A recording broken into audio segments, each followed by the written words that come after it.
Good morning Radhe Radhe বন্ধুরা, কেমন আছো সবাই? আশা করছি সবাই ভালো আছে আর আমিও ভালো আছি। তো এখন স্নান করে চলে আসলাম ছাদে। এখন বাজে বেলা 10টা। এই যে মুড়ি খাবো, মুড়ি আর বেগুনি নিয়ে চলে আসলাম। এখন খাওয়া দাওয়া করবো আর এখন থেকে ব্লগটা আমি শুরু করলাম, তোমরা দেখতে থাকো। রোদে বসে মুড়ি খাচ্ছি। আজকে প্রচুর পরিমাণে রোদ উঠেছে, দেখো চারিপাশটা প্রচণ্ড রোদ আজকে, আর রোদের তাপটা প্রচুর। তো চলো মুড়ি খেয়ে নিই। জলখাবার খেলাম মুড়ি আর বেগুনি। তারপরে দেখো কতগুলো জামা কাপড় কালকে ধুয়েছিলাম, মেয়ের সব জামা কাপড়, তো সেগুলো কিন্তু শুকনো হয়নি। কালকে সকালবেলায় দিয়ে চলে গেছিলাম রোদের মধ্যে, আর এখন শুকনো হয়ে গেছে, তো সেইগুলোকে তুলে নিলাম। আর এই যে বেডশিট আর কয়েকটা জামা কাপড় আছে, তো সেইগুলো স্নান করার সময় ধুয়েছিলাম, সেইগুলো এখন রোদের মধ্যে যে মিলে দিচ্ছি। তো আগের দিনে যে বড়মশাই চলে এসেছিলো, আগের দিন ছিল রবিবার, এইটা সোমবারের ব্লগ। তো রবিবার বড়মশাই এসেছিলো, তো রবিবার জামা প্যান্টগুলো কাচা হয়নি, তার নোংরা অনেক কয়েকটা জামা প্যান্ট নিয়ে এসেছিলো, তো ভাবলাম এই যে কেচে দিই। আর আজকে সোমবার, কালকে আমাদের টিকিট হয়ে গেছে, মঙ্গলবার দিন কিন্তু আমরা লগ্ন চলে যাব, তো সেই জন্য জামা কাপড়গুলো সব ধুয়ে দিলাম। জামা কাপড় মেলা কমপ্লিট। এদিকে এই শাড়িটা পরে কালকে মেলা দেখতে গিয়েছিলাম, এইটাও ধুয়ে দিয়েছি। তো চলো এবার নিচে যাই, আর এত রোদ তাকাতে পারছি না, চলো নিচে যাই। আর এখন চলে এলাম রান্নাঘরে, নিচে সব সবজিগুলো কেটে নিয়েছি। যে বিনস রান্না করবো, বিনস কেটেছি, এদিকে ভাত বসিয়ে দিয়েছি, ভাত হবে। আজকে সোমবার, নিরামিষ রান্না বান্না হবে, রান্নাটা করে নিই। সোমবার মানেই তোমরা তো জানো আমাদের বাড়িতে নিরামিষ খাওয়া দাওয়া হয়, তো সেই জন্য আজকে নিরামিষ রান্না করছি। এদিকে ভাত বসিয়েছি আর এদিকে বেগুন ভাজা করছি। তো অনেকগুলো বেগুন ছিল আর বিনস ছিল, তো ভাবলাম যে রান্না করে নিই। আর বাজার কিন্তু বড়মশাই করে আনেনি, মানে আমিই বারণ করেছি আনতে, কারণ চলে যাচ্ছি তো দিল্লি, তোমরা বুঝতেই পারছো দিল্লি আর লগ্ন প্রায়, দিল্লি থেকে লগ্ন, লগ্ন থেকে দিল্লি 6 ঘন্টা দূরে, মানে সামনাসামনি সেই আর কি, ওই জন্যই দিল্লি আর লগ্ন বললাম। তো যাই হোক চলে যাচ্ছি, সেই জন্যই বাজার টাজার করে আনতে বারণ করেছি, কারণ কি হবে বেশি সবজি এনে যেগুলো আছে ওগুলোই খাওয়া হবে। তো যাই হোক ওদিকে বেগুন ভাজাটা হয়ে গেছে, তারপরে দুটো উচ্ছে ছিল আর সিম ছিল, ওগুলোই ভাজা করলাম। আর এদিকে বিম আলু দিয়ে একটা সবজি করছি, মানে পোস্ত টাইপের করছি আর কি। তো এই হচ্ছে আমাদের আজকে সবজি। তারপরে ওদিকে ডালটা হবে, তো এদিকে ভাত হচ্ছে, ভাতটা নামিয়ে নিয়েছি। আর এই যে সবজিটা প্রায় কমপ্লিট হয়ে গেছে। আর আজকে ডাল করব, বললাম নিরামিষ, কিন্তু দেখো আজকে মুসুর ডাল করছি, কারণ কয়েকদিন ধরেই তো বাড়িতে নিরামিষ খাওয়া দাওয়া হচ্ছিলো আর মুগ ডাল করা হচ্ছিলো, মেয়ের শরীরটা ভালো নয়। তো ভাবলাম যে আজকে আর মুগ ডাল করবো না, মুসুর ডালই করি। আর মুগ ডালে না একটু বেশি গ্যাস অম্বল হয়, তো ভাবলাম যে মুসুর ডাল করি। আর মুসুর ডালটা কিন্তু আমি খাবো না, আমার তো নিরামিষ, তো ওরা সবাই খাবে, আর আমি ওই ভাজা দিয়ে আর সবজি দিয়ে খেয়ে নেব। তো তার যাই হোক রান্নাবান্না ওদিকে বসিয়ে দিয়ে, ডালটা বসিয়ে দিয়ে এদিকে জল ভরতে এসেছিলাম, এদিকে দেখো ডালটাও ফোড়ন দিয়ে আমার হয়ে গেছে, মানে রান্নাবান্না কমপ্লিট হয়ে গেছে। তো তারপরে খাওয়া দাওয়া করে চলে এসলাম দেখো একটা শপিং মলে, তো যেখানে আমরা কেনাকাটা করি, তো ওই দোকানেই এলাম কেনাকাটা করতে। আর এই যে দেখো আমি কুর্তি দেখছি, তো কুর্তি নেব আর একটা 3 পিস নেব, সেই জন্যে এলাম। আর যেহেতু এই যে লগ্ন যাচ্ছি বললাম, সেই জন্যে ট্রেনে জার্নি করা মানে শাড়ি পরে না প্রচুর অসুবিধে হয়, যদি উপরে সিট পড়ে তো আর দেখতেই হবে না, কোথায় সিট পড়বে না পড়বে জানা নেই। তো সেই জন্যে 3 পিস নিলাম, তোমাদেরকে বাড়িতে গিয়ে দেখাবো।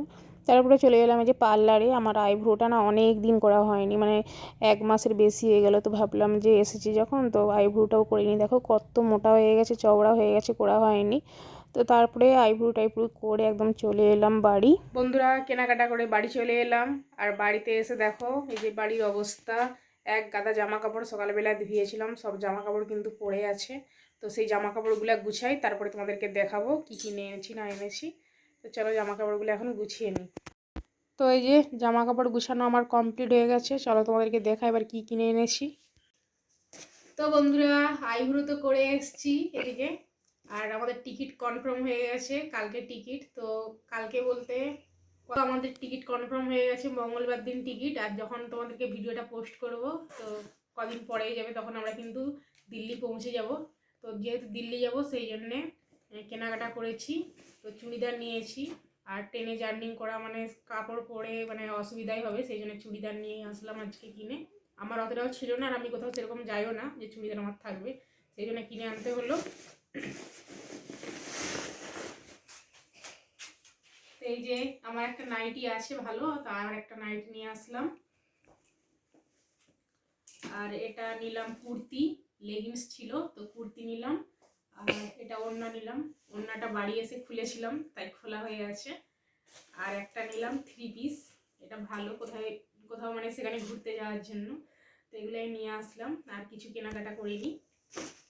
এখন চলে এলাম রান্নাঘরে, এই যে ভাত বসিয়েছি, আজকে শুধু ভাতই হবে। তো তো সবজি আছে, ডাল আছে, তো ওই জন্য ভাতে ভাত করবো। ভাতে ভাত করে এখন খাওয়া হবে রাত্রে, আর কিছু আজকে সবজি করবো না। হাই বন্ধুরা, রেডি হয়ে গেলাম, দুপুর 2:30 বাজে। তো এখন আমাদের টিকিট হয়ে গেছে, আজকে চলে যাচ্ছি। তো তোমাদের সাথে আবার দিল্লিতে গিয়ে দেখা হবে। তো এখনের মতো টাটা। এটা হচ্ছে তার পরের দিনকার ভিডিও, মানে মঙ্গলবার দিন আমি রেডি হয়ে যে চলে এলাম। তো চলে যাচ্ছি, দেখো গাড়ি হয়েছিল, তো গাড়ি ভাড়া হয়েছে, গাড়ি করে যে দেখো 2 মেয়ে আর আমি, বড়মশাই। তো বড়মশাই যে নিচে নেমে গেছে এক জায়গায় কলা কিনতে গিয়েছিল, মানে দিল্লি থেকে ফোন করেছিল একজন কলা নিয়ে যেতে, দেশ থেকে কাঁঠিলা কলা, সেই জন্যই ফল কিনতে গিয়েছিল আর আমরা ট্রেনে খাবো, তো সেই জন্যই কয়েকটা ফল নিয়েছে। তো তারপরে দেখো কলকাতাতে ঢুকে গেছে, আর কত সুন্দর লাগছে না নদীটা, দেখো কত সুন্দর লাইটিং একদম। তো মানে হাওড়ার ব্রিজ এটা, আর হাওড়া থেকে ট্রেন ধরে তারপরে যাব, তারপরে লগ্ন চলে যাব। তো যাই হোক, তোমাদের সাথে একটু ভিডিও শেয়ার করলাম। হাওড়া থেকে যে ট্রেনটা দিল্লি যায় ওই ট্রেনটা কিন্তু রাজধানী ট্রেনে খাওয়ার দেয়, মানে পয়সা নিয়ে খাওয়ার দেয়, কিন্তু মানে হাওড়া থেকে যে আমরা লগ্ন যাব ওখানে কিন্তু ওই ট্রেনটায় খাওয়ার দেয় কিনা জানা নেই, সেই জন্য বাড়ি থেকে সব খাবার বয়ে নিয়ে আসলাম। বড়মশাই বললো যে বাচ্চা কাচ্চা নিয়ে যাব, খাবার দেবে কিনা জানা নেই, তুমি খাবার নিয়ে নাও। তো সেই জন্যে দুপুরবেলায় ভাত আর রান্না করেছিলাম, ভাত, বাঁধাকপির সবজি, মাছের ঝোল, সব কিছু খাওয়া দাওয়া করে আবার মানে ক্যানে করে নিয়েছিলাম, আর চাউমিন নিয়েছিলাম। তো ওটাই রাত্রেবেলা ট্রেনে উঠে খেয়েছিলাম। তো তারপরে এই যে দেখো স্টেশনে চলে এলাম, গাড়ি থেকে নেমে পড়েছি, স্টেশনে যে ট্রেনও চলে এসেছে দেখো আমাদের। তো এবারে ট্রেনে উঠে পড়বো, আর এই যে মেয়ে দাঁড়িয়ে আছে। তো তারপরে যে লাগেজ টাগেজ দেখো, তো শীতকাল মানেই অনেকগুলো ব্যাগ হবে, কিছু করার নেই। আর রাত্রেবেলা ওই খাবারগুলোই সব খেয়েছিলাম। Good morning. তো এখন এই যে ট্রেনে আছি,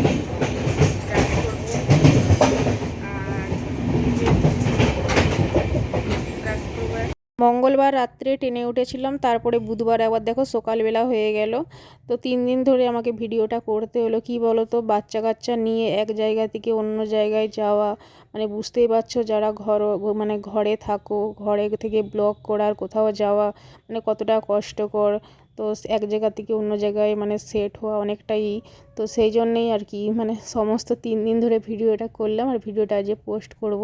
তো তখন দিল্লি পৌঁছে যাব। যাই হোক, এই যে গঙ্গা এটা, তো যাওয়ার পথে গঙ্গা বড় নদী ছিল একটা, তো সেটাই দেখালাম। বড়মশাই যেহেতু চা খায়, সকালবেলায় সে ট্রেনে চা কিনে খেয়েছিল। তো তারপরে মুড়ি খেয়েছিলাম আমরা সবাই মিলে অল্প করে। আর এখন দেখো দুপুরবেলায় ভাতের অর্ডার করা হয়েছিল।